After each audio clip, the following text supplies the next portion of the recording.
Ahmed, welcome to the Global Tuberculosis Institute Medical Update webinar. Today's webinar is Head-to-Toe Case Studies of Extrapulmonary Tuberculosis. Now I'm going to turn the webinar over to Dr. Lardizabal. Hi, good afternoon, and welcome to our series of medical update webinars. My name is Alfred Lardizabal. I'm the Associate Director here at the New Jersey Medical School Global TB Institute. As Nisha mentioned, today's webinar is titled Head-to-Toe Case Studies in Extrapulmonary TB. The objectives of this afternoon's seminar can be seen on this slide. Our faculty today are Doctors Elizabeth Talbot, Dr. Lynn Sosa, Dr. Michelle Paulson, and Dr. Dana Kistner. Today's conference will consist of 4 case studies. After this introduction and some housekeeping details, Dr. Talbot will present a case of TB lymphadenitis. Dr. Sosa will take us through a presentation of 2 cases of genitourinary TB, and Dr. Paulson will lead us through a case study of TB of the CNS and the peritoneum. Finally, Dr. Kistner will close the case with a case of TB involving the bones. At this link, you'll also find reference materials about extrapulmonary TB cited today in today's presentations. I'm going to give the floor to Dr. Elizabeth Talbot, who will discuss lymphadenitis. Dr. Talbot is Associate Professor at Dartmouth Medical School in New Hampshire and a medical scientist for fine diagnostics in Geneva. Elizabeth? All right. Well, I'm grateful for the opportunity to present in spite of the nervous quiver in my voice, which is inevitable, but I know that although I can't see you, there are a lot of friendly faces and trusted colleagues in the audience, so I hope you'll find interest in the case that I've taken care of this winter of TB lymphadenitis. This patient presented through routine care in his rheumatology office. So in September 2011, this 80-year-old male Caucasian who was managed variably on 20 to 60 milligrams of prednisone for biopsy-negative giant cell arteritis, was seen in rheumatology with a new complaint of having had 6 weeks of visibly and palpable enlarging, non-tender cervical and supraclavicular lymphadenopathy. He documented a greater than 10-pound weight loss, had severe debilitating fatigue, and gave a classic textbook story for drenching night sweats where he had to change his sheets and pajamas up to twice a night for these weeks. His review of systems was otherwise negative. He had a chronic productive throat clearing, but it was clearly not a cough. His social history that's relevant to this case is that he was a married, retired neurologist. He spent his healthcare career in Boston. He did not have a known TB exposure there, but has taken many international trips to provide medical education abroad. This has consisted of lectures in clinical settings, rounding on patients as well. These settings were Africa, Southeast Asia, South America, but never to areas of very high drug resistance, such as the former Soviet Union. He had, in the course of his medical career, repeated negative tuberculin skin tests. Otherwise, with regards to habit, he is a remote heavy smoker, did not use recreational drugs, but did enjoy moderate alcohol on a daily basis. His rheumatologist, of course, examined him, found him to be afebrile and very anxious with his knowledge of what this differential might represent. Through the review of his medical record, there was a confirmed 15-pound weight loss, in fact, over the year. And indeed, he had non-tender mobile anterior cervical and supraclavicular lymph nodes that were estimated by exam to be at least 2 centimeters. His lungs were clear to auscultation. On laboratory exam, his white count was in the normal range with a normal differential. His ESR was very high, which is actually typical for him with his giant cell arteritis. His LFTs were normal, and an HIV test was done, which was eventually negative. His chest X-ray showed prominent widened mediastinum. So the radiologist also suggested that there might be a small right apical lung nodule, and in my internet version of this X-ray, I don't see it, and nor did I see it in real life. Not surprisingly, this was followed quickly with a CT scan, and this confirmed extensive necrotic lymphadenopathy in the neck and the supraclavicular, but also in the superior mediastinal region, and some were measured as great as 5 centimeters. He also did have a small, less than 1 centimeter right apical lung nodule. It's not presented as an unknown, of course, and I imagine you would also be grappling with the same differential diagnosis of malignancy versus sarcoid, or relevant to this, of course, is mycobacterial disease. He had a quantiferon gold IGRA done in spite of a long history of these negative tuberculin skin tests, and interestingly, it was a strong positive. He was referred into the infectious disease clinic, into my own clinic, and in the meantime underwent excisional biopsy of a right cervical lymph node. Routine gram stain and culture were negative. Fungal smear was negative, as was the culture, and the AFP smear was negative. Of course, the mycobacterial culture was pending at the time that I saw him, and I also had the benefit of knowing that the flow cytology showed no B or T cell clonality. So the architecture really was not consistent with lymphoma, which was feared, and the pathology also showed necrotizing granulomas. So I saw him and confirmed this history, and we had much discussion between the PCP, the rheumatologist, and myself with regards to whether we should embark on empiric TB treatment. And I did advocate, based on the pathology, his travel history, and his consistent symptoms with the other diseases ruled out. The patient declined. With a long and informed discussion, he elected to wait for the culture and really had a fairly miserable course of continued fever, weight loss, and fatigue. The excision site healed well, and then at day 23, the AFB culture was positive, which probed for TB complex. He was begun at that time on typical 4-drug therapy with INH, rifampin, PZA, and ethambutol. So to step back a moment and review TB lymphadenopathy epidemiology, it's fairly common. It's 20% of all TB in the U.S. is extrapulmonary, with lymphadenopathy representing 30% of extrapulmonary. Said a different way, 8.5% of all U.S. TB is lymphadenopathy. And this syndrome represents reactivation at a site which was seeded hematogenously during primary TB. The epidemiology used to be a peak age in children, but for various societal reasons, this is now within an age group of 30 to 40-year-olds. It's interesting that there's a clear female-to-male predilection, which is in contrast to standard pulmonary TB, where males slightly predominate. And as most forms of extrapulmonary disease, HIV infection is overrepresented in this syndrome.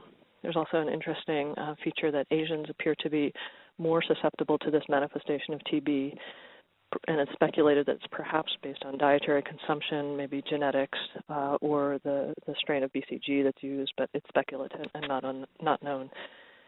So you'll see it's not really fair to present this case as a TB lymphadenopathy example, because the epidemiology is really in contrast to who this patient was.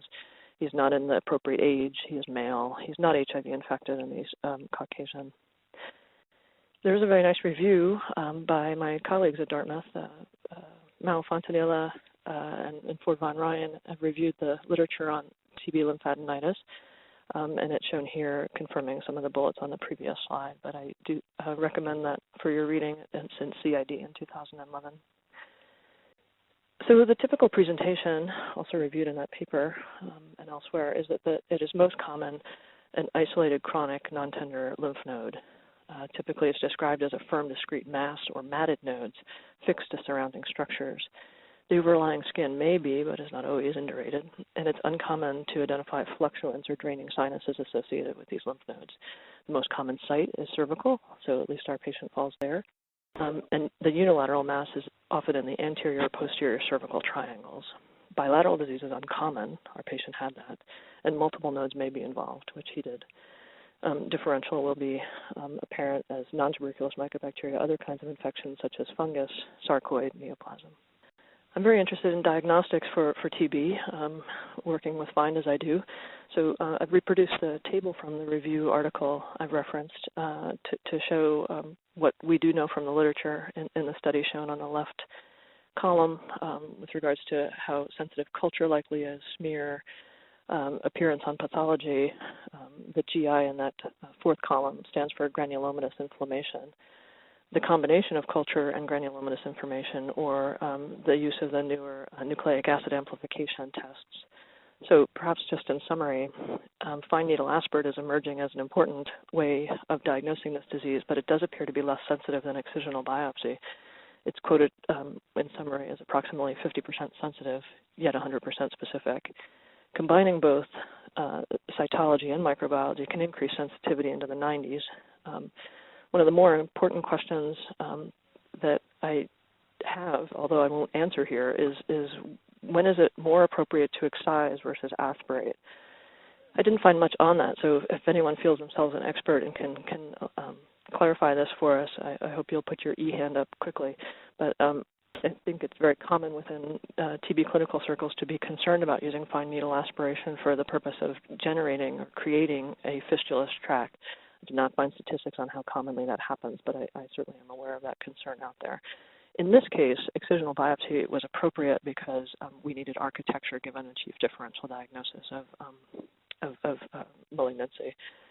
I'm also under the impression that nucleic acid amplification tests are underutilized. Gene Expert, the nucleic acid amplification test, is under testing and looks like it will be a very nice way for settings where TB is endemic and epidemic to make this diagnosis efficiently. So back to the patient. It's an unfortunate title, which suggests there will be more than one complication coming, but this is the primary complication that we encountered and does illustrate an important feature of TB lymphadenitis. So just 2 weeks into his 4-drug therapy, it was clear that he was much worse. He had fatigue that was 18 hours a day in bed and anorexia with continued weight loss and night sweats. So this was a great disappointment for him and his wife, who had thought that getting on the right treatment would reverse these debilitating symptoms. It became so severe that he reported to the emergency department, where he was found to be in a new atrial fibrillation. This was the first time this had happened. He had no previous cardiac history. He underwent transthoracic echocardiogram, which showed moderate pericardial effusion. There was a right atrial inversion, and there was impaired right ventricular filling, but ejection fraction was preserved, and there was no tamponade. He underwent drainage for both therapy and diagnosis. So they drained out 500 milliliters of serosanguinous fluid, which was on first exam smear negative. It was also eventually culture negative, and although we tried to get PCR done on it, this wasn't possible through our laboratory. So this slide stands with an unanswered question for us. Unfortunately, I am not aware, I don't know whether this represented pericardial TB, or I think more likely perhaps paradoxical inflammatory reaction, which is somewhat common for lymphadenopathy with TB. So sometimes called paradoxical upgrading reactions, or PUR, or I'm not sure if people say PUR, these are enlarging or new lymph nodes 10 days or more into therapy, thought to be due to a big bolus of new mycobacterial antigen exposure to the immune system. So his timing was quite right for this. And in fact, it is relatively common. I saw figures of 12% in a HIV mixed population and 20 to 30% of those who are HIV negative, which is perhaps intuitive given that those who have more functional immune systems are better able to mount this immune complication. A median onset is shown in one series to be 46 days, but a pretty big range, 21 to 139 in this one series. Resolution was slow, so looking at this data was a bit discouraging for the patient, but resolution might be out nearly 4 months, and there's a controversial role of steroids for this. Not knowing whether there were actual bacteria in his pericardial space, we approached the question of whether corticosteroids would themselves be indicated for what might be TB pericarditis. So there is a somewhat old now systematic review of randomized controlled trials which showed a non-statistically significant survival benefit, and I think this data has not been itself significantly reproduced in another fashion, but in these series, again, there seemed to be a small benefit for survival, but this is repeatedly non-statistically significant.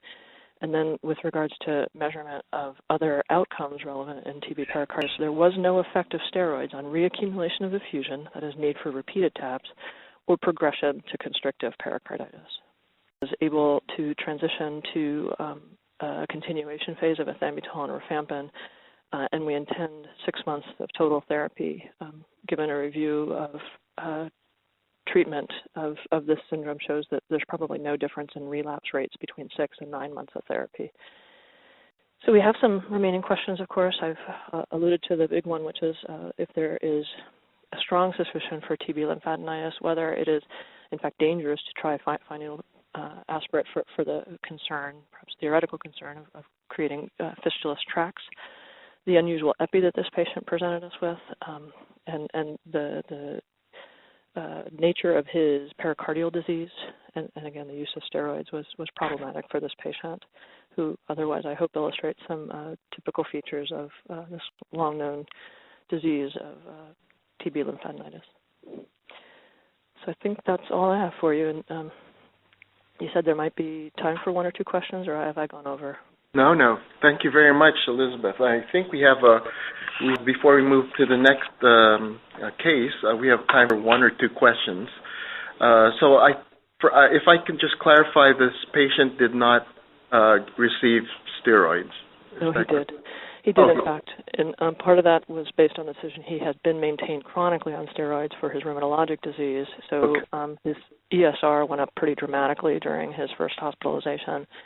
And it was elected to bump the steroids to cover bases of his rheumatologic disease and also the possibility that his pericardium would recover quicker. And did that recover, the pericardial disease? Yeah, I think he was hospitalized for 10 days and made a steady recovery that did not require repeated TAP. Okay. We have one question or comment from Dr. McDonald. Go ahead. I have a question with respect to the aspiration of the pericardial fluid. Did you do a partial pericardiectomy, or did you just drain the fluid without removing very much of the pericardium? It was the latter. It was really a clean tap without disruption of the pericardium. Okay. Our tendency here has been to follow pretty much what occurred there, to use a fine needle and do an aspiration, or even to make a wider incision and continue to drain the fluid. We have not had problems with persistent fistulous tract formation when we have tapped these patients either by needle or by surgical intervention. I've always heard that one should be cautious about that, but that has not been a problem in our experience here at the Global TB Institute. Great. Thank you, Dr. McDonald. Are there any other comments on this particular case? Anybody listening who has a question or clarification? Lee. Good case. Thank you, Elizabeth. Question is, this guy didn't want to take medicines for 4 weeks or 6 weeks till you got your bacteriology back. Do you think that had any responsibility for these weird complications? If we postulate that this was an abundant immune reaction, then I don't think there would have been any disadvantage to starting treatment then or the 23 days in to the course. Are you imagining that, Lee? Yeah, I think so too, but the corollary of that is, well, it doesn't matter when we treat. We could take 6 months and he wasn't feeling well, but there's... Well, yeah, so I did show you my cards that I was encouraging him to begin treatment. It seemed as though that the stars were all aligning without the culture result, that this is what this was going to wind up being, and treating sooner is better. But he surprised us with wanting to wait for confirmation. So I hadn't thought too much about whether the 23-day delay had rendered his course more rocky. But I'll give that some thought, and thankfully he's through this now. But it was a rocky course. Actually, come to think of it, in your opinion, was the pericardial involvement part of the PUR, or was that TB pericarditis per se? That's that lone question slide. I don't know, and we kicked it around a fair bit. But I suppose if you imagine that there's an abundant inflammatory reaction where the mycobacteria are being affected by treatment, it then follows that there probably were mycobacteria there. Right. The primary problem was impaired drainage from the few mycobacteria, but something happened it's just too coincidental 10 days into treatment. Plus so oh, sorry. Go ahead. No, I'm very curious to hear what others think about that. Yeah, I think that because it happened very early on, it's probably more TB related than Reconstitution related. As you had in one of your slides, these upgrading reactions occur more than a month after treatment is started. So it could be related to the TB infection itself since he waited a little while. Yeah. Any other questions or comments? I have a question. This is Dana Kistner. Go ahead. Do you have time for another question? Did you do sputum cultures for TB? Oh yeah. And they were negative? We were unable to get sputum, so decided not to subject him to a bronchoscopy. I'm sorry. I just want to make sure that it's clear that we tried. We actually saline induced him as well, and we just couldn't get a good specimen. So we took that as good news, and there was no change on the Xray over time as well. So what was he going to do if you didn't get a positive culture from the lymph nodes? Was he going to refuse therapy after that?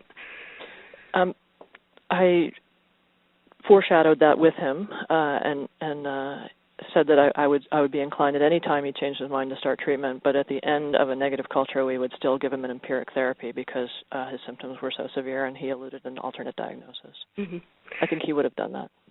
Yeah, I think that's so frequently a problem because treatment of tuberculosis without bacteriologic proof is very legitimate, and I like to encourage our residents here not to use the word empiric, that you've got a lot of clinical evidence that you've got tuberculosis, and treatment is necessary even without bacteriologic proof. That's a great point, yeah.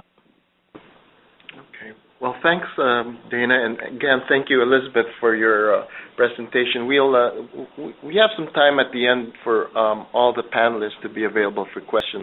So we'll be answering those questions online from the computers as well as from the phone lines at the end of the webinar. So we'll move on to the second case study. This will be presented by Dr. Lynn Souza, who's the Deputy State Epidemiologist for the Connecticut Department of Public Health, and she will be discussing two cases involving the genitourinary tract. Lynn? All right, can you hear me? Yes, we can. Okay, great. Well, thanks for having me, and I just want to talk about cases that happened in 2010 pretty close to each other. So my objectives are basically talk about two cases of placental TB associated with miscarriage, review a little bit about female genitourinary TB, and then talk about some of the issues that came up with these cases, particularly about ruling out TB, especially even when we're talking about extrapulmonary TB, which I think we've already started talking about.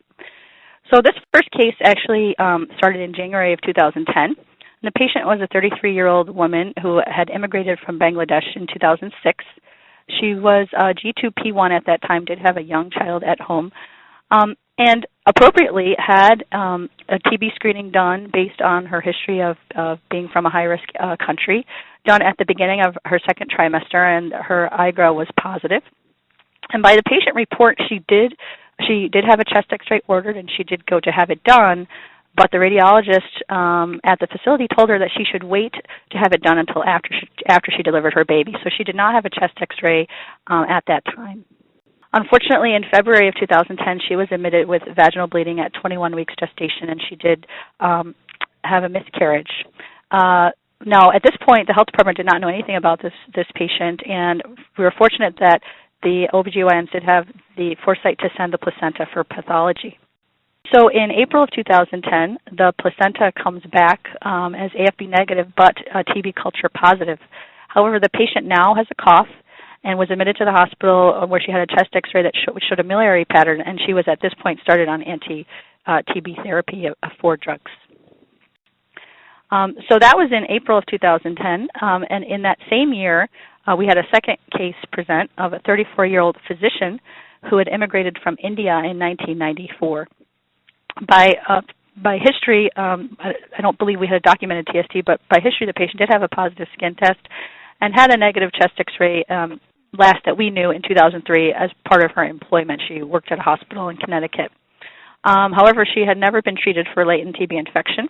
And she was, at this point, G1P0, however, did have a history of fertility issues and had spent many years trying to conceive a child.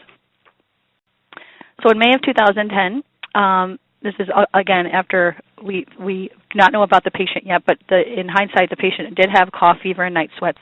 However, she did not pursue medical attention at that time. So we learned about the patient in August of 2010, where she was admitted at 16 weeks gestation with abdominal pain, and unfortunately she also miscarried the child. Now at this point, she also had a chest X-ray with a miliary pattern consistent with TB, and eventually she went on to have sputums that were smear negative and culture positive.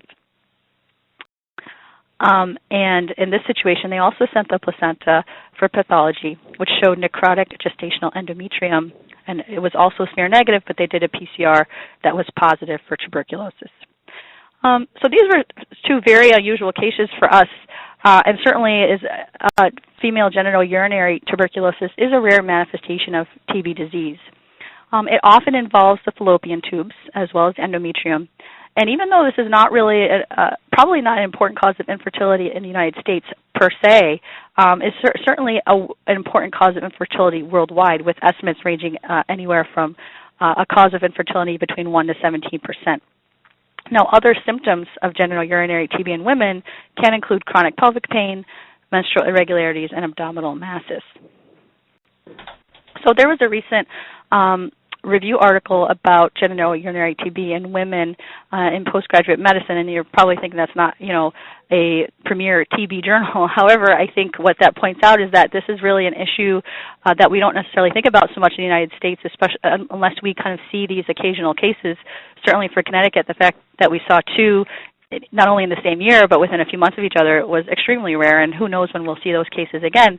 But I think it's important that we think about this particular type of TB, especially as certainly we all are seeing more and more of our TB patients who are from not from the United States. So in this particular article where they reviewed this particular issue, they did actually go back and look at other articles where they had looked at basic reviews of TB as a cause of infertility. And so you can see here that those articles range from being very old to the 70s to the early 2000s, and you can just see the range of estimates as a cause of infertility related to TB, anywhere from 1% in the United States to as high as 17% in Africa. And then here, also in that same article, just kind of looking at when TB of the genitourinary tract was confirmed, resulting in infertility, what part of the genital tract was affected. And again, most of the time we're looking at tubal involvement, but there's also pelvic adhesions as well as endometrial TB. And you can just see here kind of all the different areas that are likely to be affected. So genital urinary TB is treated pretty much the same as regular pulmonary TB with the standard 4-drug regimen.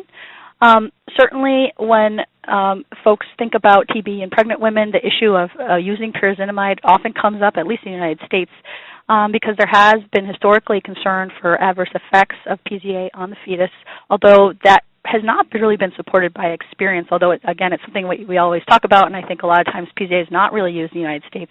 However, PZA is recommended by the WHO and other international organizations. In terms of treatment, 6 months is usually sufficient for the treatment of genital urinary TB, and in general, surgery is not really needed unless there is a large tubal ovarian abscess. Now, really the kind of the thing that we're trying to prevent, and unfortunately we weren't able to prevent in these particular situations, is we're trying to prevent the fetus from being born with congenital TB. And again, this is fortunately a very rare manifestation, but a lot of the times it's really difficult to distinguish between infection acquired after birth versus infection that was acquired when the baby was in utero. And transmission in utero can occur two ways. The one way is through hematogenous spread through the umbilical vein to the fetal liver, and then the second way is through ingestion or aspiration of infected amniotic fluid. I think the other thing to point out is that even though in this case the women were clearly symptomatic and both had pulmonary TB at the time of their diagnosis, mothers are often asymptomatic. And I don't know that there's in this particular situation, it's hard to say, is the mother going to present before the baby, or is the baby going to be kind of the herald of TB in the mother? And I don't think that there is a particular dogma related to that particular issue. So again, congenital TB in infants also can be difficult to diagnose because the symptoms can be non-specific. Certainly, TB in kids or babies especially can present differently than in adults. However, in the early 90s, there was kind of a review of congenital TB by Cantwell et al., and basically they kind of came up with criteria that if one of these criteria were proven, then it would be more likely that the baby was likely to have congenital TB versus a TB acquired after the baby was born. And that included a primary hepatic complex or caseating granuloma on biopsy, proven TB infection of the placenta, or maternal genital tract TB and lesions in the infant in the first week of life. Obviously, congenital TB has a very high mortality rate, whether the infant is treated or not, and it's very important that once TB is suspected, that infants are treated as quickly as possible with 4 drugs. I think the other issue that this brought up, both of these situations, is kind of when should pregnant women be tested for TB? And certainly if there is concern with symptoms, certainly as the second patient demonstrated, testing needs to occur as soon as possible, hopefully to protect the unborn fetus. If we're just talking about LTBI screening, it should and is recommended to be done early in the second trimester, essentially as our first patient had done. And the type of test that should be used, certainly the skin test is valid and safe in pregnancies. IGRAs are certainly being used a lot more. There is limited data on their accuracy in pregnant women, but I think given that more and more people are using them, people are becoming a lot more comfortable with their use in this patient population. And then the other issue that really came up with our first patient was this issue of chest X-rays in pregnant women. And certainly all pregnant patients who have a positive skin test or IGRA really need to have the chest X-ray, and this can be done with abdominal shielding. And it doesn't need to be delayed. And clearly in this case, this really highlighted the importance of finding TB as soon as possible because it has implications not only for infection control, but for the treatment of the mother and the unborn child. And one thing I was just able to find is that the radiation exposure of a chest X-ray is actually pretty low and is actually 10 times lower than the 9-month exposure to environmental background and is really negligible, has a negligible risk to the fetus. And so, certainly anytime a pregnant mother is confronted with the idea of having not just a chest X-ray, but any kind of radiology, they get concerned because they want to protect the child, and certainly doctors have that same concern. But I think when presented with this type of information, that really there's not really a risk, and that the benefits certainly outweigh any possible risk. I think most people would certainly accept that. So basically, I think, unfortunately, these were two very kind of tragic cases in terms of their outcomes, but it really shows the importance of the risk of untreated TB being much less than actually treating TB in the mother and the fetus, and the importance of assessing pregnant women who have TB risk. And clearly, skin tests as well as chest X-rays are safe in pregnancy. And certainly, at least in the second patient who had a known history of LTBI, perhaps we can't say this for sure, but if she had been treated for her latent infection when she was initially identified as having latent infection, perhaps the subsequent events could have been prevented. So thank you very much, and I'm happy to take any questions. Okay, and thanks a lot, Lynn, for the concise presentation and the very interesting cases that Connecticut has been getting lately. Any questions or comments from the audience? I understand there are a few TB pediatricians on the line. Maybe some people have had the same experience you've had before. George, you have anything to add? Oh, we have a question from Dr. McDonald here. Len, Ray McDonald here from the Global TB Institute. We have had problems in the past managing patients like this with a hesitancy on the part of the obstetricians to allow the patients to be exposed to radiation. I think in this particular case it was the radiologist that was somewhat reticent about obtaining a chest X-ray. Right. Clearly they're indicated, but certainly we've seen hesitancy in some instances in going ahead and getting chest X-rays on patients like this. Oh, absolutely. I think it's very common, and it was. I think with our first patient, as we mentioned, it was the radiologist that said she shouldn't get it, and I don't think that patient actually ever went back to her OBGYN and said, "Oh, I never got this chest X-ray." I don't think it was ever followed up on, and then a month to 6 weeks later, she's in the hospital with the vaginal bleeding. So it was certainly an unfortunate event. In that case, it seemed like the OBGYN was perfectly fine with getting the chest X-ray, but then it was another barrier. The radiologist saying, "No, we're not gonna do this right now." So it certainly indicates the need for a lot more education. Al? Yes, George. Nice to hear you. Yes, I was trying to get unmuted there. It's actually simple. You press #6. Yeah. No. What would you like me to say? I understand you had a similar group of patients over the past several years, and maybe you have some experience to share. Well, as Lynn mentioned, genitourinary tuberculosis in women is a major cause of infertility, particularly in high-burden countries. And we live in the modern age where travel is not a problem, and infertility can be bypassed by in vitro fertilization. And we have identified and taken care of a series of 5 infants with congenital TB whose mothers were underwent in vitro fertilization to become pregnant. And unfortunately, one of the two of the children were taken care of at CHOP as newborns. They generally become sick at about 6 weeks of age, and one of them actually died. The other 4 have survived and are doing very well. But it's just something to keep in mind out there that man has found a way around Mother Nature's way to, I guess, prevent pregnancy in situations where transmission might occur. The interesting piece is there was hit or miss screening for TB. I think in several cases the tuberculin skin tests were negative. Interferon gamma releasing assays weren't done. And only I'd have to check for sure, but I think it's one of the cases was there pulmonary involvement, and it was not substantial at all. It was, I thought, diagnosed late in pregnancy and thought to be just latent TB infection, although the woman turned out to have a positive sputum culture. And I think, Lynn, as you mentioned, it was interesting because in several of the cases it was the infants who were diagnosed first, and then there were some simultaneous things.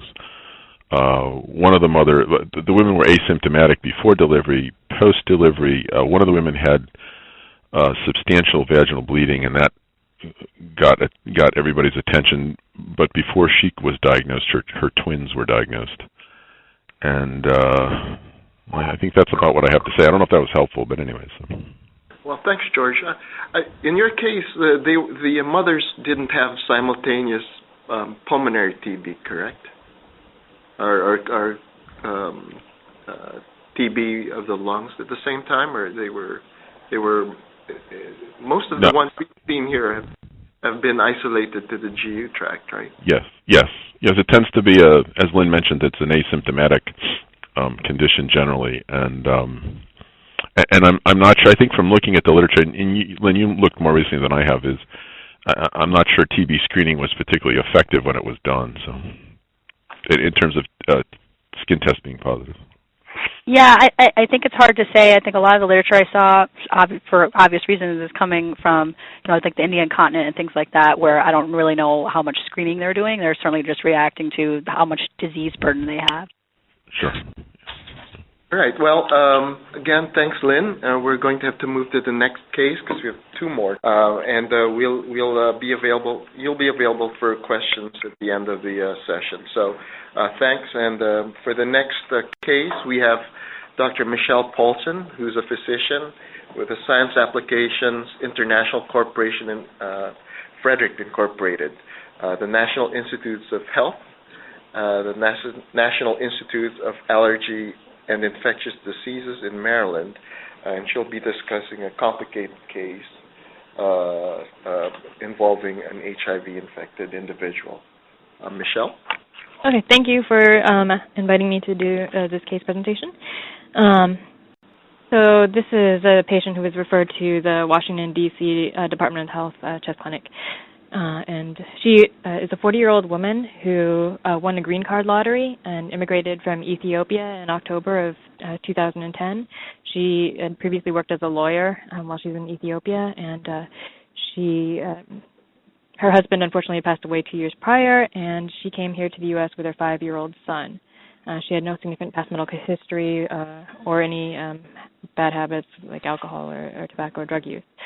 About 1 month after arriving in the U.S., she was admitted to a hospital with complaints of malaise, abdominal discomfort, shortness of breath, and cough, with a reported 18-kilogram weight loss, although I'm not sure what time frame that was over.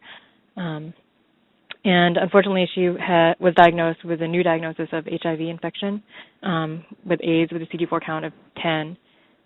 She had a chest X-ray, which I'll show you on the next slide.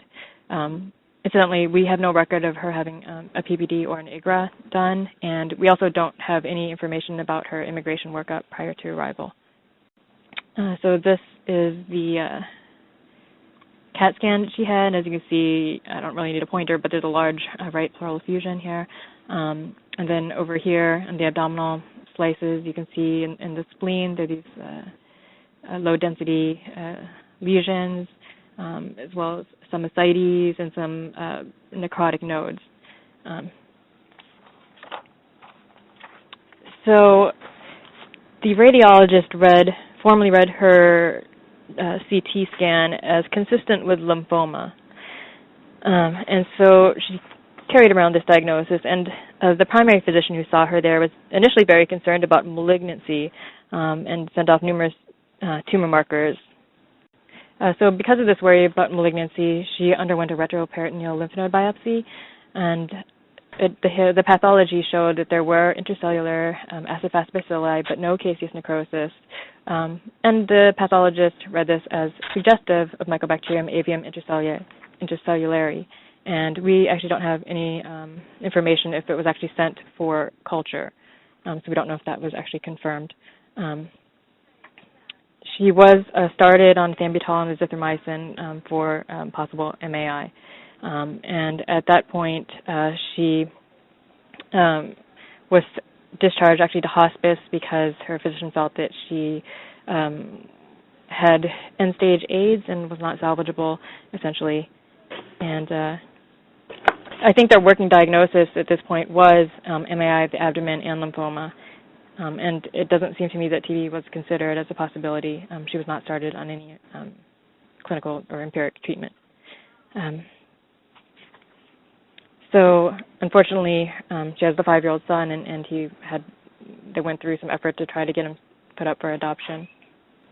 So we actually don't hear about her until she had a thoracentesis for the right-sided pleural effusion while she was in the hospital, and it was sent for acid-fast culture. The smear was negative, but it was culture positive, and eventually found out to be pan-sensitive TB. But again, this is about 6 weeks after she was initially admitted to the hospital where she had a positive culture. And at this point, again, she's in hospice, and the particular hospice that she was at was a hospice geared towards advanced HIV patients. And so because of that, she was immediately admitted to the hospice, to another hospital, although there was some reluctance on the part of the hospice given that she was in that situation. But she would be at risk of infecting other patients or other staff should she be infectious. So she was admitted to this hospital for sputums, and she had 3 of them, which were both smear and culture negative, and she was started on RIPE therapy at that time, standard 4-drug therapy, and you can see her discharge medicines there. She was again sent back to the hospice, but as we saw from the discharge summaries there, she again carried around this diagnosis, kind of unwarranted diagnosis of lymphoma and MAI of the abdomen when she arrived there. But then she was sent out with the diagnosis of TB.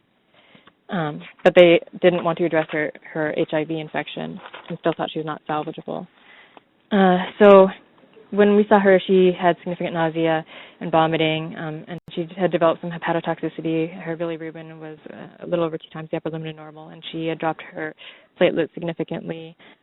She attributed her nausea and vomiting specifically to taking her TB medications, including the red ones. And so at that time, we did decide, because she wasn't holding any of her medicines down at the time, we did stop her rifampin and substitute moxifloxacin. Her symptoms did improve. Her bilirubin went back to normal. But as you'll see, her thrombocytopenia has never really improved.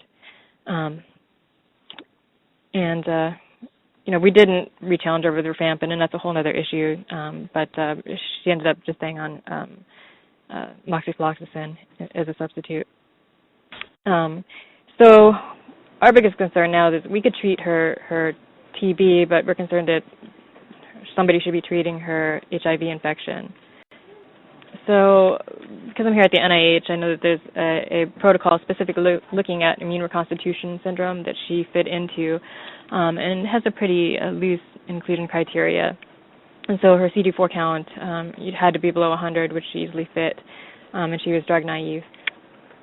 And it was an opportunity for this patient, especially who was in hospice without insurance, to get comprehensive care. And I was also concerned that she was really at risk for immune reconstitution, so I thought this protocol fitted her well.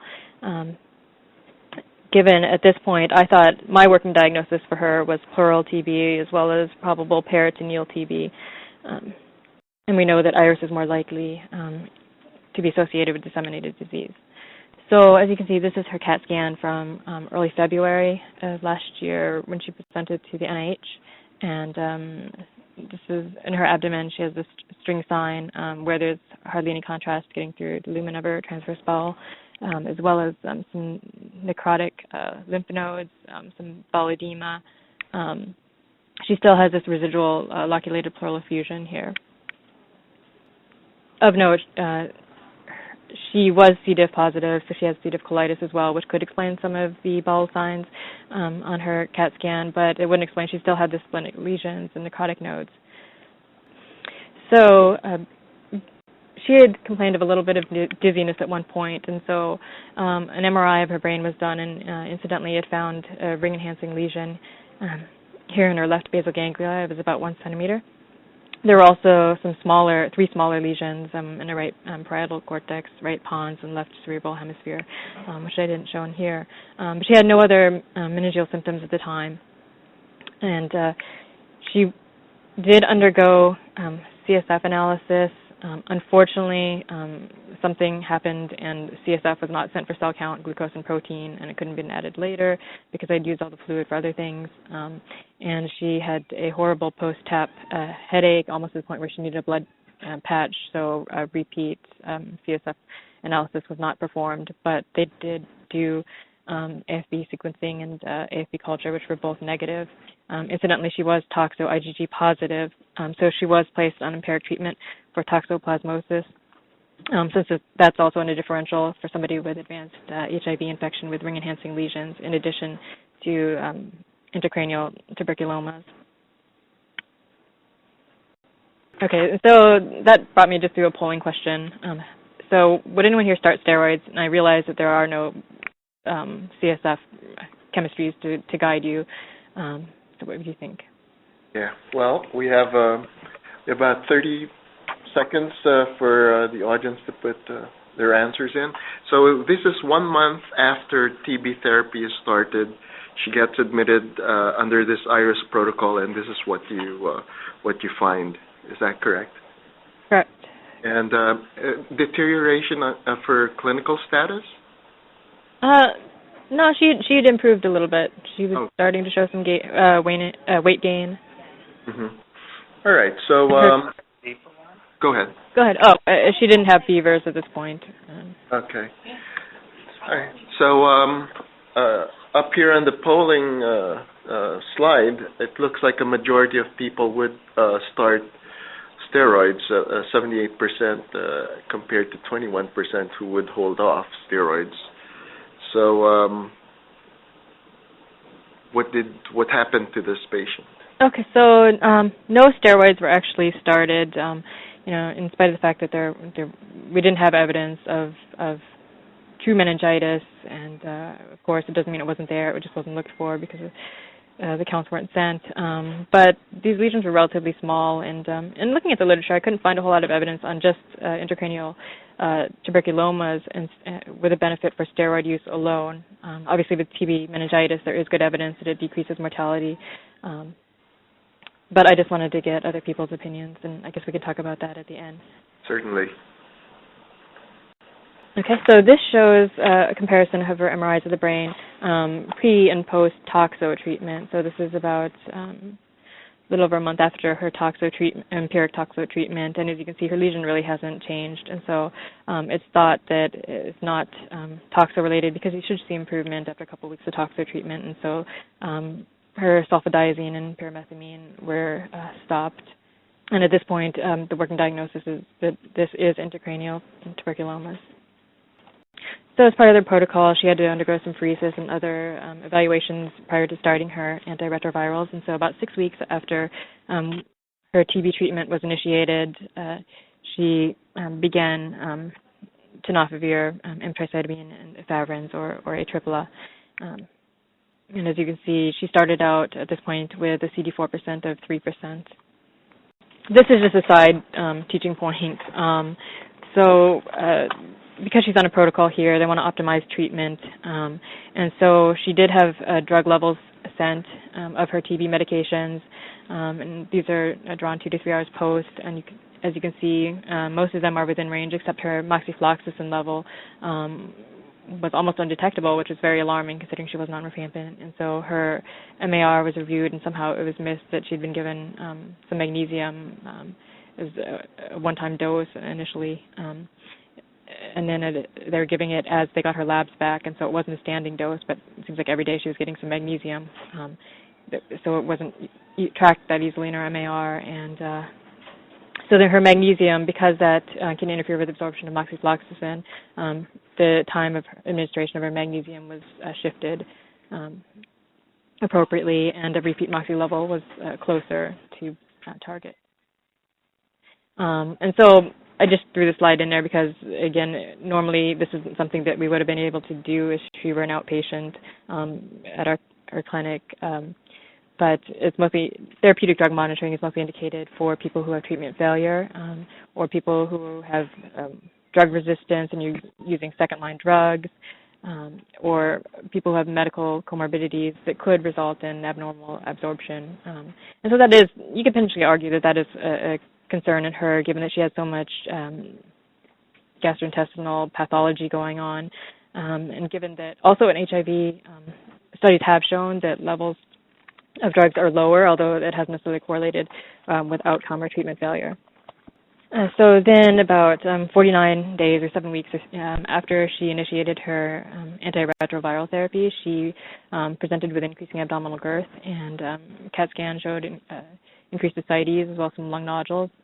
She had a paracentesis, a large volume paracentesis, which was negative for acid-fast bacilli, and her after workup and excluding other etiologies and opportunistic infections, it was thought to be an iris manifestation. And so she was started on a prednisone taper, and the standard prednisone taper that they use here is 40 milligrams for 1 week, then going down by 10 each week until you get to 20 milligrams every other day for 10 days, and then 10 milligrams every other day for 2 weeks, and then she stops. So it is over a couple months they taper off steroids. And even though this iris initial iris reaction occurred 49 days after treatment. It's not completely unheard of. A lot of the literature out there says that it can be usually within 2 to 4 weeks after starting antiretrovirals for TB iris, but other studies have said even up to a couple of months, so then she would be in range. And in rare cases, it has been reported that it can occur even several months and possibly even be recurrent up to 4 years after antiretroviral initiation. Fortunately, her symptoms did improve on steroid therapy. As you can see, these are her lab values throughout her treatment to that point.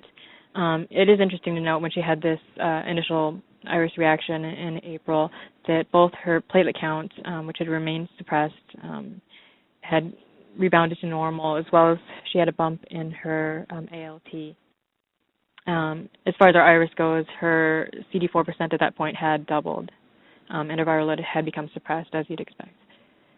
So she was doing well until September, when she had symptoms, and this time it was nausea and vomiting, and she developed more substantial hepatitis this time with an AST of 378 and elevated ALT as well. Again, increasing pleural effusion, pulmonary nodules, and increased ascites. She underwent a bronchoscopy and paracentesis, both which were negative for acid-fast bacilli. This was again thought to be a recurrent iris. And she was placed on the same taper as she had previously been on. And as I mentioned, it's not unheard of in the literature to have multiple iris reactions, even months apart. These are her laboratory values at the time.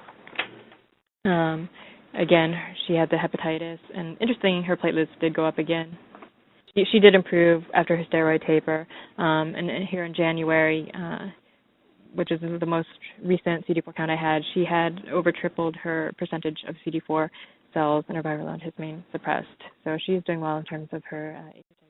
This is a repeat of our MRI of the brain compared to the initial one that had been done in February of 2011 as compared to the one this year, and has shown near resolution, but just some residual calcification of the basal ganglia ring-enhancing lesion. So that really does suggest that this was an intracranial tuberculoma. So just for a follow-up, she has done well. She has developed some pancytopenia, so she had a recent bone marrow biopsy done. The mycobacterial culture is pending, but it is positive for some small non-necrotizing granulomas. At this point, I am wondering actually if this is MAI now. But overall, clinically, she's done very well. She's gained 30 pounds, and she's starting to work and take classes, and she's retained custody of her son and has moved into private housing from the hospice situation. So actually, I was going to focus on pleural tuberculosis, even though it is intimately associated with pulmonary tuberculosis. It is actually considered extrapulmonary, and it is the second most common site of extrapulmonary TB after lymph node TB. One series from 2003 examined patients over 10 years in the U.S. and found that in the database from the CDC, there are about 3.9% cases had a major site listed as pleural tuberculosis. But in other case series, mostly from countries where TB is more endemic, the rates of pleural TB seem to be higher, even in the 20% range, especially where HIV infection is also more common. Pleural tuberculosis is thought to be a rupture of tuberculous antigens into the pleural space with a resulting inflammatory response, particularly Th1 interferon gamma-driven inflammation. Patients often present with pulmonary symptoms. Pleuritic chest pain in one series was reported in 75% of patients, as was cough. Fever was 86%. Interestingly, HIV patients were noted to be often less symptomatic than non-HIV infected, possibly because they can't mount the inflammatory response to have some of these symptoms. As well as HIV infected were more likely to have pleural smear as well as pleural culture and pleural biopsy becoming positive. So as far as diagnosis goes, it involves one approach is doing a thoracentesis, especially if it's a large effusion. It may be the easiest way to start. A majority of pleural effusions, 90-95%, are unilateral, without a preference for either the right or left side. They're mostly exudative and lymphocytic, although early in pleural TB you can have a neutrophilic predominance. The pH is in the 7.3 to 7.4 range, and it is considered almost paucibacillary, as it's often hard to recover organisms from the pleural effusions. The smears are positive in only less than 5%, and culture positivity is variable, at least what I saw, anywhere from 25 to 30% in one series, and I saw 24 to 58% in another series. So it's not necessarily very high yield for culture confirmation. So that often necessitates pleural biopsy to be done if you need further evidence to warrant treatment. It can be done either by needle biopsy, which is reported 80% sensitive when you look for the granulomas, but if you add a culture to that, it increases that by another 12% to 92% sensitivity. Or you could be more invasive if you needed to replace drain or decortication. You could go to VATS, which has a much higher sensitivity, just because you can gather a lot more tissue, but again, it's much more invasive. Some sequelae of pleural tuberculosis can be residual pleural thickening, or restrictive lung disease, and reabsorption. At least from what I've read, it takes about 6 to 12 weeks, although sometimes I've definitely had a case where it seems to be much longer than that. So this wasn't sent initially from the hospital, and I'm not sure that I would have sent it anyway, because I think there was ample evidence to warrant treatment for TB. But adenosine deaminase levels are often sent from pleural fluid, in part because the microbiology yield is so low from pleural fluid. So the performance of the test is pretty good, and around 90% specificity and sensitivity. And what it measures is it's an enzyme that converts adenosine into inosine and yields ammonia level. And the commercial test that's most widely available is the total ADA level. But there are two isoforms, and the ADA2 is released from monocytes and macrophages and is thought to be more related to the inflammatory reaction that you would see with TB. It also showed similar performance in HIV-infected patients, so it could be something that could be used. And the other question I wanted to address was steroids, specifically for the use in TB pleural effusions. A Cochrane review addressed this in 2007. It looked at 6 studies, and it found that there was no evidence that steroids improve mortality or residual fluid at 8 weeks or pleural adhesions. The only thing that it did improve was quicker resolution to symptoms with less residual pleural thickening. Only one of the studies was done exclusively in HIV-positive persons, and that actually showed a relative risk by using steroids of increasing the risk of Kaposi sarcoma. So it could be even, possibly detrimental in somebody who has AIDS. And then the last thing I just wanted to address were the recent articles in the New England Journal in October that addressed the timing of antiretroviral therapy in tuberculosis treatment, particularly because this patient had 2 episodes of iris, and definitely a big part of her treatment. So the first study is the second half of the SAPIT study, and basically looked at early treatment and versus late. Early treatment, meaning within the first 4 weeks of initiating TB treatment, as compared with within the first 4 weeks of the continuation phase, or 8 to 12 weeks into TB treatment. And it basically found that there was no harm in waiting to treat the HIV infection until 8 to 12 weeks of TB treatment. But the caveat to that was that if your CD4 count was less than 50 when they substratified the patients, there was a mortality benefit. However, it was associated with almost a 5 times more likelihood of developing iris.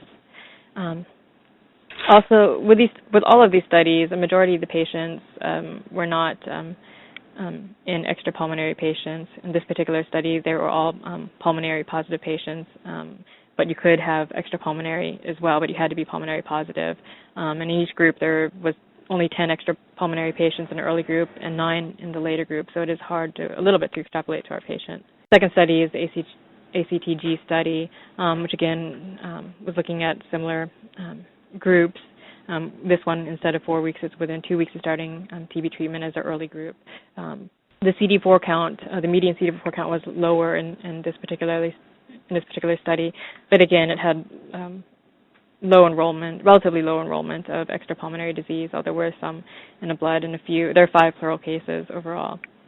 And it basically found the same thing as the SAPIT study did, that there wasn't a huge advantage to starting treatment early unless you had a CD4 count less than 50, in which case it did improve mortality. But again, associated with the same risk of IRIS. And the last study was the Camilla study of Cambodian patients. The median CD4 count was the lowest out of all 3 of the studies. I think it was about 25. And they did find a benefit in starting TB treatment early, but I suspect in part it's because the CD4 median was so low that it trends towards the other studies where the CD4 count was less than 50, showing a mortality benefit. The alarming thing from this particular study was that 6 people did die of TB iris, so that was something to consider. So for our patient, she did start 6 weeks into treatment, and that seems reasonable, a reasonable compromise. Okay, so I'm happy to take any questions. Thanks, Michelle. We have time for maybe one question. If the audience has a question, please press #6.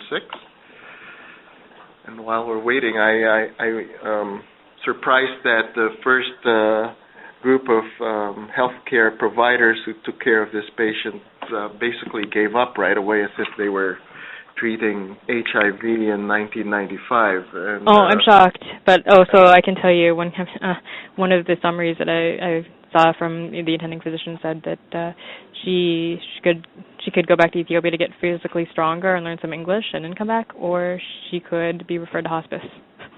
Yeah. So if not for the positive culture, she would probably have just died if it wasn't for the fact that the DOH was notified of the case. At any rate, that's one of the dramatic side stories of this case. Do we have any questions? If not, hang on, Michelle, because we have a few minutes at the end of the last case for further questions and comments. And thank you again. So the last case will be presented by Dr. Dana Kistner, who's the Director of Clinical TB Services for the Detroit Department of Health and Wellness Promotion. In keeping with the title Head to Toe, we just had to give Dana the floor with her discussion of TB of the toe. So the diagram here is a diagram of what gout looks like, and you can notice the swelling and the urate crystals, and just keep this in mind as I move on with this case. So this is a man with a sore foot, 46 years old, African-American, lifelong Detroit resident, diabetes since 1995, and no other real risk factors for tuberculosis, and he was HIV negative in the hospital. He also had a diagnosis of pernicious anemia, gout, and hypertension. In September of last year, had a new diagnosis of non-ischemic cardiomyopathy with atrial fib flutter, had a cardiac cath and an AICD placed at that time. I don't know how well this is going to project, but hopefully you can see at least the erosions on the metatarsal. That's the top, and then there's some soft tissue swelling. And again, subtle, there is a lucency along the metatarsal that the second arrow is pointing to. He had a foot X-ray because he had a non-healing wound in the foot, and this was on October 12, 2011. So he was seen by podiatry, and they felt that they could cure his problem with surgery. His preoperative diagnosis was gouty arthritis, the right first metatarsal phalangeal joint, and an open wound of the right foot.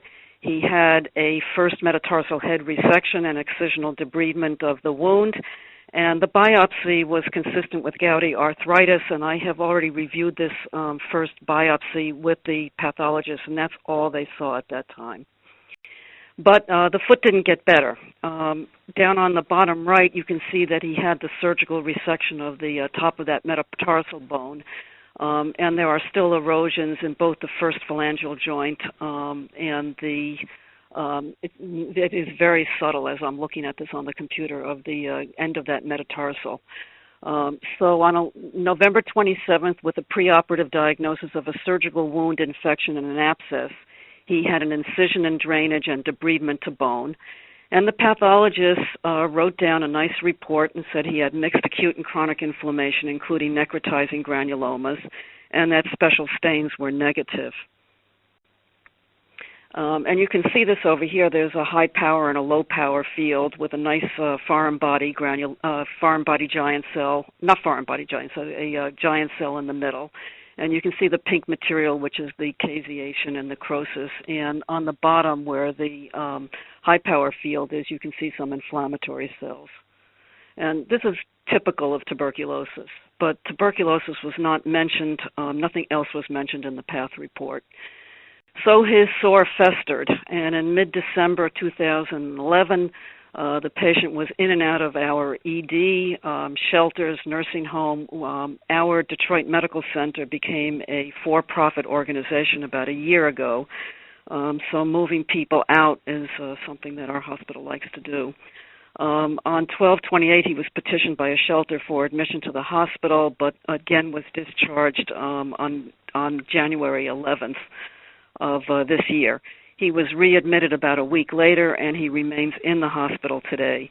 He had a very stormy course. He developed very high fevers, a pleural effusion, which wasn't exudate, had 50% lymphocytes. He developed renal failure and has been on dialysis for about a month now.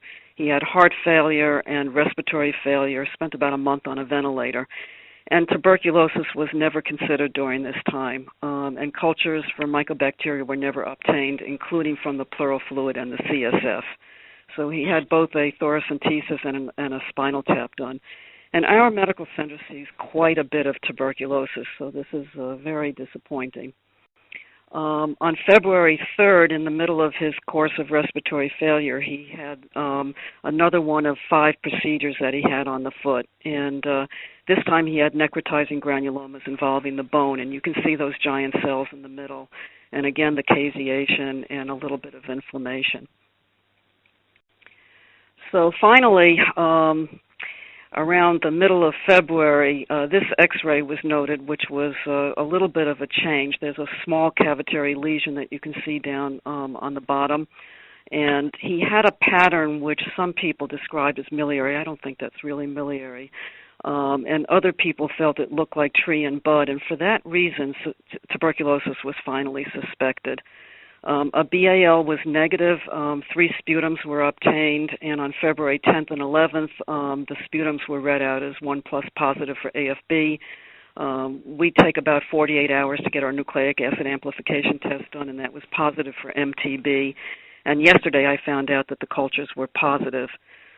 He had a QFT that's just a hair above the cut point for a TB infection, and that was on February 23rd. So I don't have a discussion about extrapulmonary TB in a previously gouty foot, but I think there are issues that have been raised by this case. One of them is that TB is not mentioned by our pathologists at all, even when caseating granuloma are noted, and these cases are not referred to epidemiology. The clinicians were not called by the pathologists. I have no idea what podiatry saw in this biopsy, or didn't see the biopsy, or didn't recognize the significance. There is not a single note on the chart from them regarding the pathology. And I also think that no other clinician found out about this because these reports were now buried in a tremendous morass of clinical data that is piling up in our electronic systems. And I think as time goes by, none of us is going to have any of our information readily available. Multiple clinicians failed to find or note the report. And then finally, even in a center where we see a lot of TB, spinal fluid was obtained and pleural fluid was obtained, but not sent for mycobacterial cultures.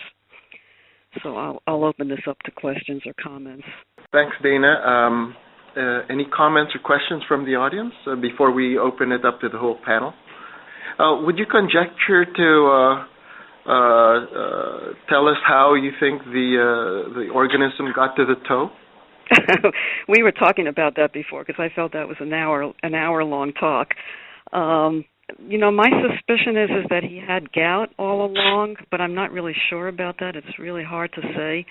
And then somehow or other, he had an open wound, and I suspect he could have caught this as a wound infection, which is really unusual. Or he really did have a source, a focus of extrapulmonary TB that was flared up by his gout. Mm-hmm. Well, an interesting situation. And I do think the repeated procedures disseminated the tuberculosis because I don't think he had that early on. Right. Okay.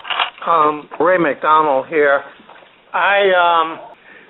Unlike you, I think that X-ray may portray a miliary pattern, and if that is correct, hematogenous dissemination is probably a result of, at least if you see a miliary pattern, that certainly is suggestive that hematogenous dissemination has occurred, and if that is the case, organisms may well have been carried into the area of his toe. I get the impression that there's some kind of interstitial process going on this chest X-ray for February the 7th, and I'm not sure that isn't a miliary pattern. Yeah, his course was really complicated. He had a pretty severe cardiomyopathy, and his course was complicated by going in and out of heart failure, especially with the ability to dialyze enough fluid off. So I think it's hard to be dogmatic. I agree with you. I think he had dissemination, probably from the toe source. So I agree with you there. I just don't think this is a totally classic miliary pattern. It could be, and it's not a good quality film either. He was being ventilated while he had this film done. Right. So what was his risk factor for TB infection? Living in Detroit and probably, we have quite a bit of infectious cases that go on for a long period of time. Okay. He was also, at some point during the end of this course, he was in shelters, and we have actually several active clusters in the shelters. Okay. Okay, that could be it. So for the rest of the panel, we have a few remaining minutes, and we pulled out some questions from the chat box on the computer. For Elizabeth, the case of TB lymphadenopathy, a question regarding the rationale for dropping INH and continuing EMB and rifampin. So we were aware of the association of INH with just fatigue, so that can be a side effect of that. Med also had a rash, so we thought we would see if those things improved with substitution. Okay. So it was just a sort of a trial and symptoms improved after discontinuing it. Yeah, exactly. Right. There were actually two questions asking the same thing. Why was INH stopped as opposed to any other drug? Mm-hmm. So I think you've explained that. For the second case, remind me, what was the second? Oh, the genitourinary case. There's a lot of questions here. The first question, I have a woman 30 weeks pregnant, smear negative, culture positive, was picked up on routine maternal TST screen. She's now on 4-drug treatment. This is her first week. Do you recommend testing the placenta when she delivers? What about window treatment for the infant? Do you have any comments, Lynn? Or sure. Can you hear me? Yeah. Okay. Well, actually, we every year we have several, unfortunately, pregnant women, and so this is a little bit different situation. I think that I don't know that there's a recommendation to test the placenta unless there's a concern when the baby is born. But in terms of window prophylaxis, I think we actually had this exact situation the same year that we had these two cases. We had a third case of basically this situation where there was no evidence of placental TB, but the pregnant woman was diagnosed with pulmonary TB in the middle of her pregnancy. And then when the baby was born, there was all this concern about protecting the baby and what should we do. But at that point, the baby was perfectly healthy. There was no concern for the baby, and the mother had been on therapy for several weeks, so there was no concern that the mother remained infectious. So in that situation, there was really no infectious risk. There was no risk to the baby at that time, and so the baby was not treated. I agree. Most of the time when we diagnose pulmonary TB in pregnant women, we don't necessarily run after placental TB unless there is some other indication. Another question for you, Lynn. When should a chest X-ray be done on a pregnant TB case? At 20 weeks gestation or earlier or later? Right. I think the general recommendation is that people, even though, I talked about the general risk of chest X-ray is extremely low and probably negligible, I think people feel more comfortable after the first trimester. So at this point, that's my understanding, is that screening, if you're going to do screening, if it's appropriate to be done for that patient, it should be done in the beginning of the second trimester, and then certainly if that's positive, then the chest X-ray should happen as soon as possible after that positive test. I think that's the same policy we have here after the first trimester. And it's perfectly safe as long as it's shielded. So why do we wait till the first trimester? Don't. I think it's, is it first trimester or any time? We don't wait anymore. Now clients have to go Identify to the yourself. Lillian Pirog, nurse manager at the Global TB Institute. They changed the policy here. Patients that are pregnant go to the hospital for an X-ray, and they actually have to sign a release stating that they understand what's involved and that they're accepting of the X-ray. And why do we make them sign a release? Right. That's the hospital. I mean, this is, these people are getting hysterical over no reason. Suppose we don't take an X-ray, the person has miliary TB, the baby dies, and she kills all of her contacts. I mean, that's because we made her sign a release. That's absurd. If you're going to say that this is innocuous, then you do it when it's indicated. Right.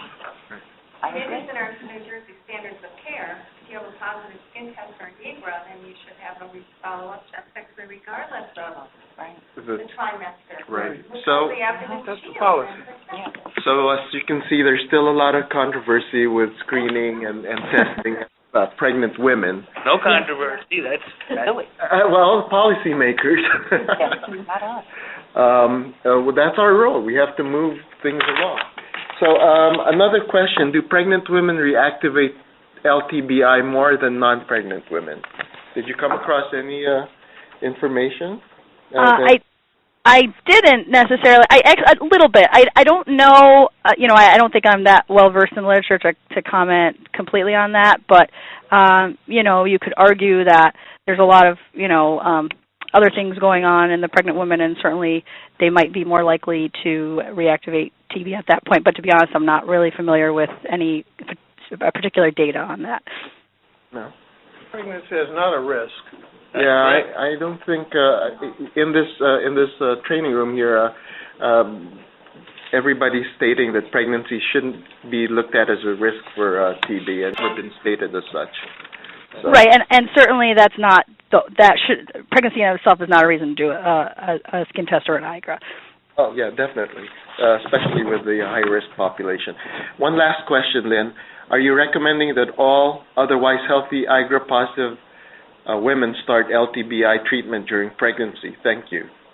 Right. So I think at this point, most people do delay treatment for LTBI unless there is a otherwise important reason to do so. So, for example, if the pregnant woman is a known recent contact or has recently converted their skin test, then that would be a reason to do LTBI therapy while in pregnancy. But in general, I believe most people do wait until after the woman has delivered.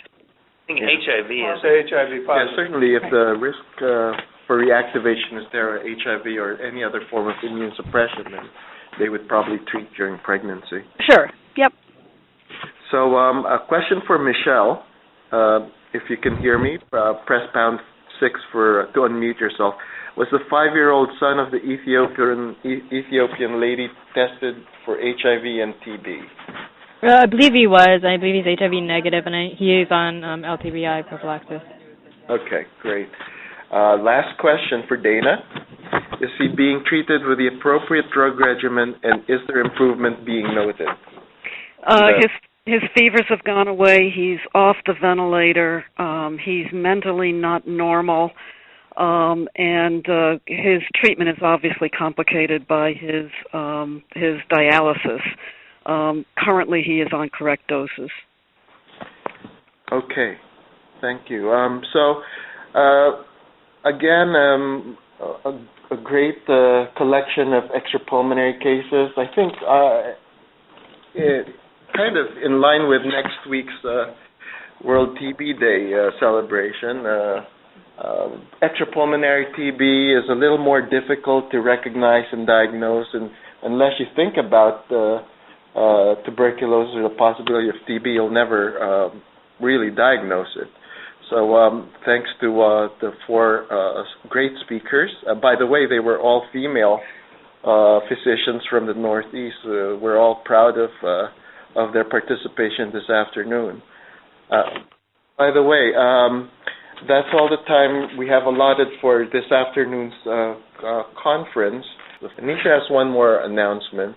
I'd just like to take the opportunity to comment that also in honor of World TB Day, we have an upcoming cultural competency newsletter that actually highlights a case of extrapulmonary TB in a South Asian woman, but particularly important, this is also genitourinary TB, so I think it's particularly relevant both to this webinar and also to this particular time of year, as the patient involved ended up sort of sharing her story of TB and infertility, and then her journey to become a really well-spoken and powerful patient advocate. So we'll be sending that out in honor of World TB Day in the next week or two, so I encourage you all to read that and share it with folks in your clinics.